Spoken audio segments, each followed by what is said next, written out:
ఎటువంటి పరిస్థితిలో జరుగుతున్నది, ఈ సభను ఎందుకు పెట్టాల్సి వచ్చింది? ఇవాళ తెలంగాణ రాష్ట్ర సాధన కోసం 2004 ఎన్నికల్లో ఓట్లేస్తున్నటువంటి పార్టీలు గత 4 సంవత్సరాలుగా కేంద్ర ప్రభుత్వం సోనియా గాంధీ నాయకత్వంలో కొనసాగుతున్నటువంటి యూపీఏ ప్రభుత్వం, మన్మోహన్ సింగ్ ప్రధానమంత్రిగా కొనసాగుతున్నటువంటి యూపీఏ ప్రభుత్వం 4 సంవత్సరాల ప్రణాళికలో తెలంగాణ ఇస్తానని వాగ్దానం చేసి తెలంగాణ రాష్ట్రాన్ని ఇవ్వకుండా 4 సంవత్సరాలుగా తత్సారం చేస్తున్న పరిస్థితి మనందరికీ తెలిసిందే.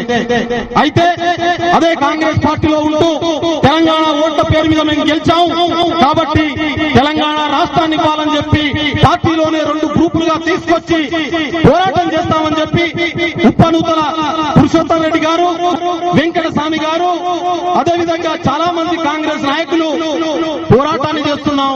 మేము భువనగిరిలో కేంద్ర ప్రభుత్వం కళ్లు తెరిపించడం కోసం బహిరంగ సభను, అది కూడా మామూలు బహిరంగ సభ కాదు, తెలంగాణ రణభేరిని పెడతామని ప్రకటించారు.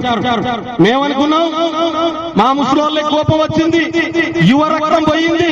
మా ఉస్మానియా యూనివర్సిటీలో మీటింగ్ పెడితే మా రాజారాం యాదవ్ గారు, మా కుమారస్వామి గారు, మా రాజేష్ నాయక్ గారు, అదేవిధంగా మా తీన్ మార్ వీరుడు ఇక్కడున్నటువంటి రవి, వీళ్ళందరూ కూడా పెట్టి వాళ్ళని తీసుకొచ్చి కూర్చోబెట్టారు వేదిక మీద.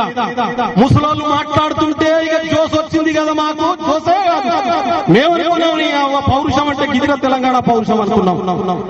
కానీ ఆంధ్ర పెట్టుబడిదారుల చేతుల్లో కీలుబొమ్మగా నడుస్తున్నటువంటి ప్రభుత్వం, ఆంధ్ర పెట్టుబడిదారుల నాయకుడు అయినటువంటి రాజశేఖర్ రెడ్డి గత 50 సంవత్సరాలుగా నెహ్రూ కాలం నుంచి ఇందిరాగాంధీ కాలం నుంచి ఈ రోజు వరకు తెలంగాణను ముంచి తెలంగాణ ప్రజల రక్తాన్ని పీల్చి ఆంధ్ర పెట్టుబడిదారుల పక్షం వహిస్తున్నటువంటి జాతీయ కాంగ్రెస్ పార్టీ మళ్లీ మోసం చేస్తుందని చెప్పి, లేకుంటే వీళ్ళని తొక్కేస్తుందని చెప్పి అటు సీనియర్లు అనుకోలేకపోయారు, ఇటు ప్రజలు అనుకోలేకపోయారు. కానీ వాళ్ళ ఏం జరిగింది?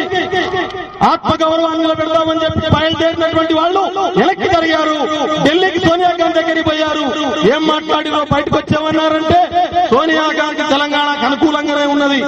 అయితే తెలంగాణ సమస్య ఒక్క రోజులో తేలేది కాదు కాబట్టి అది చర్చలు జరుగుతున్నాయి, త్వరలోనే తేలుస్తారు, కానీ సభ ఉంటుందని ప్రకటించారు. మనమంతా అనుకున్నాం ఇక సభ జరుపుతారని చెప్పి కాంగ్రెస్ పార్టీలో ఉన్న వాళ్ళు, తెలుగుదేశంలో ఉన్న వాళ్ళు, బీజేపీలో ఉన్న వాళ్ళు, టీఆర్ఎస్ లో ఉన్న వాళ్ళు, పార్టీలకు అతీతంగా నల్గొండ జిల్లాలో ఉన్నటువంటి ప్రజలందరి బహిరంగ సభకు రావడానికి తెలంగాణ కోసం సిద్ధమవుతున్నారు. ఈ తరుణంలో ఈ నాయకులు లొంగిపోయి, రాజశేఖర రెడ్డి ఎత్తుగళ్లకు లొంగిపోయి, సోనియా గాంధీ ఎత్తుగళ్లకు లొంగిపోయి తెలంగాణ ఆత్మగౌరవాన్ని దెబ్బతీసి తెలంగాణ